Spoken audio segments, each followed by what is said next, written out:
அனைவருக்கும் வணக்கம். பாருங்கள், இந்த மாங்காய் வந்து வண்டி மேலே இந்த மாங்காயெல்லாம் கட் பண்ணிட்டு விற்றுட்டு இருக்காங்க. அந்த கொட்டையெல்லாம் வந்து வேஸ்ட் பண்ணக்கூடாதுன்னு சொல்லி அந்த கொட்டையை கேட்டேன், கொடுத்தாங்க.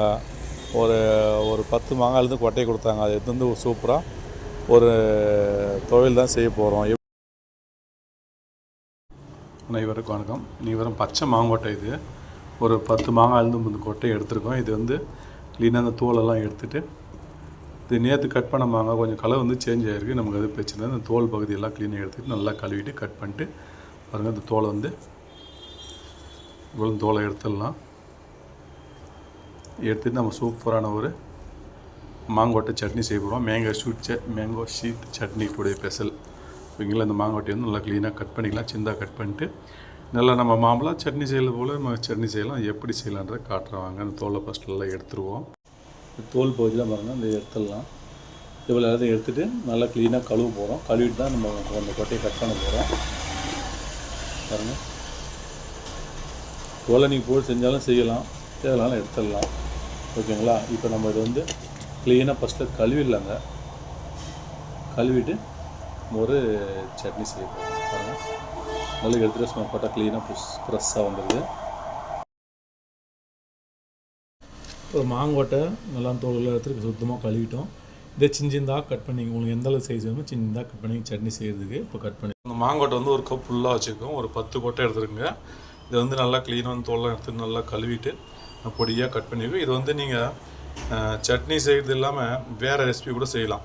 இது வந்து காய வச்சு ட்ரையாக வந்து ஒரு காரவம்சை வச்சுக்கலாம். இது வந்து அப்படியே வந்து இந்த கொட்டையை வந்து கட் பண்ணாமலே சுட்டு கூட சாப்பிட்லாம். இன்னும் பல ரெசிபிகள் செய்யலாங்க. அவ்வளோ ஒரு பெனிஃபிட்ஸ் இந்த மாங்கொட்டையில். ஓகேங்களா?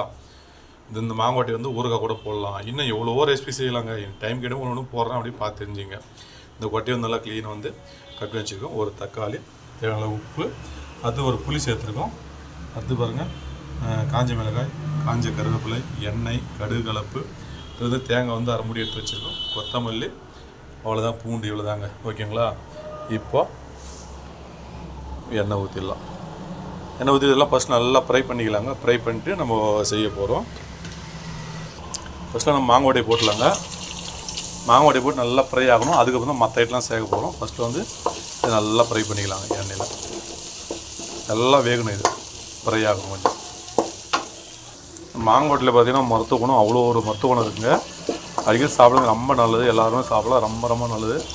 இதில் பெனிஃபிட்ஸ் அதிகமான நன்மைகள் நிறைய நிறைஞ்சிருக்கு. அதனால இந்த மாங்கொட்டையை பச்சையோ காஞ்சதோ பல ரெசிபி செஞ்சு சாப்பிட்லாம். ஓகேங்களா? காய வச்சுக்கலாம், இதை சுட்டு சாப்பிட்லாம், இப்படி சட்னி துவையல் அப்படி செய்யலாம். அப்படி பல விதமான ரெசிபி செய்யலாங்க இதில். ஓகேங்களா? நல்லா ஃப்ரை ஆகிடும். இந்த கொட்டை நல்லா ஃப்ரை ஆகிடுச்சு. ஒரு வெங்காயம் போட்டுடலாங்க. அடுத்து பூண்டு, அடுத்து காஞ்ச மிளகாய், இதே போட்டு நல்லா ஃப்ரை பண்ணுங்கள். அதுக்கப்புறம் தக்காளி வேறு எல்லாம் ஒன்று ஒன்றா சேர்த்துக்கலாம். ஓகேங்களா? இந்த மாங்கொட்டை வந்து நல்லா ஃப்ரை ஆகணும். அதுக்கப்புறம் தான் மற்ற எல்லாமே சேர்க்கணும். ஓகேங்களா? இது கூட வந்து பூண்டு போட்டிருக்கோம், வெங்காயம், பெரிய வெங்காயம் போட்டிருக்கோம், சின்ன வெங்காயம் போட்டால் போடுங்க, ரொம்ப நல்லாயிருக்கும். மிளகாய் போட்டிருக்கோம், நல்லா ஃப்ரை ஆகும்.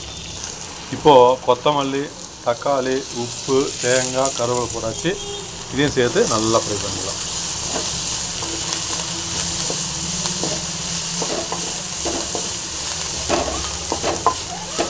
நல்லா ஃப்ரை ஆகட்டும். நல்லா ஃப்ரை ஆகிடுச்சு.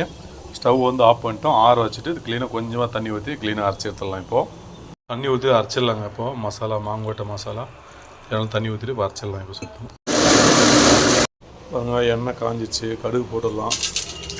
கடுகு போட்டு தாளிச்சிடலாம். இப்போ கடுகு பொரிஞ்சிச்சு, கருவேப்பிலை போட்டுடலாம். அது சட்னி ஊற்றிடலாங்க. இவ்வளோ தாங்க. சூப்பரான மாங்கொட்டை சட்னி ரெடி. நல்லா உழப்பாக சூப்பராக அருமையாக டிக்காக செய்திருக்கணும். நல்லா கட்டியாக. இவ்வளோ தாங்க. ஓகேங்களா?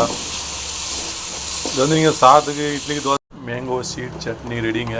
ரொம்ப ஹெல்த்தியானது, ரொம்ப நன்மைகள் நிறைய நிறைஞ்சிருக்குதுல. இவ்வளோ தாங்க. பாருங்கள், கட்டியாக செஞ்சிட்டோம். நீங்கள் சாதத்துக்கு, இட்லிக்கு, தோசை எல்லாத்துக்குமே சாப்பிடலாம். டேஸ்ட் வந்து வேறு லெவல் தான் இருக்கும். ஓகேங்களா? மாங்காய் கொட்டையை விசாட்டாதீங்க. மாங்கொட்டையை சேர்த்து வைங்க. சேர்த்து வச்சு போல் ஒரு ரெசிபி அருமையாக செய்யலாம். நீங்கள் பல ரெசிபிகள் செய்யலாம். அதை கொட்டையை எக்ஸ்ட்ரா இருந்தால் அந்த கொட்டையை காய வச்சு நீங்கள் காய வச்சு கூட வச்சுக்கலாம். ஓகேங்களா? அதே போல் அந்த கொட்டையை சுட்டு சாப்பிட்லாம், வெயிட் சாப்பிட்லாம், பல விதமான ரெசிபி சாப்பிட்லாங்க.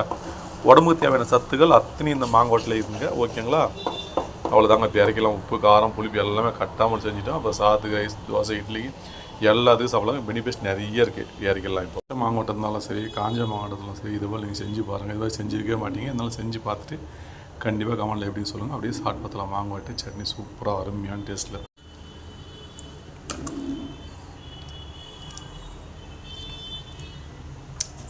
வேறு லெவலில் டேஸ்ட் இருக்குது.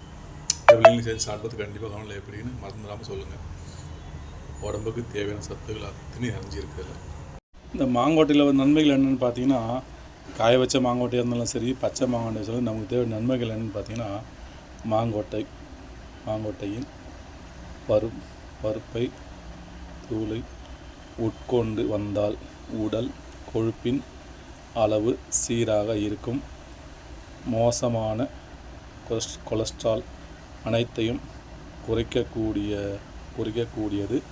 உடலில் நல்ல கொழுப்பின் அளவை தானாகவே அதிகரிக்கவும் வைத்திருக்கவும் இது தவிர இரத்த ஓட்டத்தை அதிகரிக்கும். இரத்தத்தில் சர்க்கரை அளவை ஒழுங்குபடுத்தவும் துணை புரிகிறது.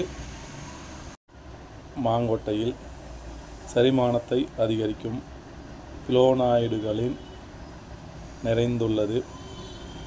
செரிமான கோளாறு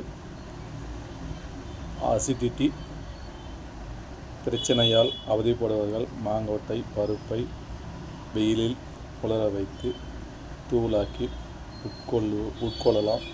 அதில் உள்ள ஆன்டிஆக்சிடன்ட்கள் செரிமானத்தை திறனை மேம்படுத்தக்கூடியவை. அது உடலில் உள்ள நச்சுக்களை வெளியேற்றவும் உதவுகிறது. மாம்பழத்தை சாப்பிடுவர்கள் பழத்தை மட்டும் சாப்பிட்டுவிட்டு அதன் கொட்டை குப்பை தொட்டியில் வீசுவார்கள். இல்லை, மண்ணில் வைத்து மரமாக வளர்ப்பார்கள். ஆனால் மாங்கொட்டையில் இவ்வளவு சத்துக்கள் இருக்கின்றன. அதில் வைட்டமின் சி ஆன்டி ஆக்சிடன்ட்கள் அதிகம் இருக்கின்றன. மாங்கொட்டையில் இதில் வைட்டமின் சி ஆன்டி ஆக்சிடன்ட்கள் அதிகம் இருக்கின்றன. மாங்கொட்டைகளில் செரிமானத்தை அதிகரிக்கும்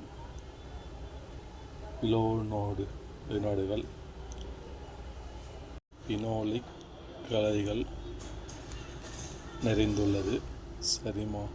செரிமான கோளாறு அசிடிட்டி பிரச்சனையால் அவதிப்படுபவர்கள் மாங்கொட்டை பருப்பை வெயிலில் உலர்த்தி தூளாக்கி உட்கொள்வதில் அதில் உள்ள ஆன்டிஆக்சிடன்ட்கள் சரியாகும். இந்த மாங்கொட்டையில் பார்த்தீங்கன்னா நீங்கள் பல ரெசிபி செய்யலாங்க. அந்த கொட்டையை அந்த தோல் மேல் தோலோடு சேர்த்து அப்படியே சுட்டு அந்த கொட்டையை பொழந்து தோல் விட்டு சாப்பிட்லாம். அதை வச்சு சாப்பிட்லாம். அது பார்த்திங்கன்னா காய வச்சு கொட்டை நிறைய இருக்கும்போது என்ன பண்ணலாம், க்ளீனாக பீஸாக கட் பண்ணி காய வச்சு அதை வச்சுக்கணுன்னா நம்ம அப்பப்போ நம்ம ஒரு ரெசிபி செய்யலாம். காரக்குழம்பு புளிக்குழம்பு அப்படி பல ரெசிபிகள் செய்யலாம். ஓகேங்களா. இதே போல் பச்சை கொட்டை இருந்தாலும் இதே போல செய்யலாம். அப்படி பல ரெசிபி செய்யலாங்க. அவ்வளோ பெனிஃபிட்ஸ் மருத்துவ குணம் நிறைய இருக்குது. ஓகே காய்ஸ், வீடியோ பிடிச்சா லைக் ஷேர் பண்ணுங்கள். மீண்டும் அடுத்த ஒரு நல்ல வீடியோ. நன்றி. அனைவருக்கும் வணக்கம். ஓகே.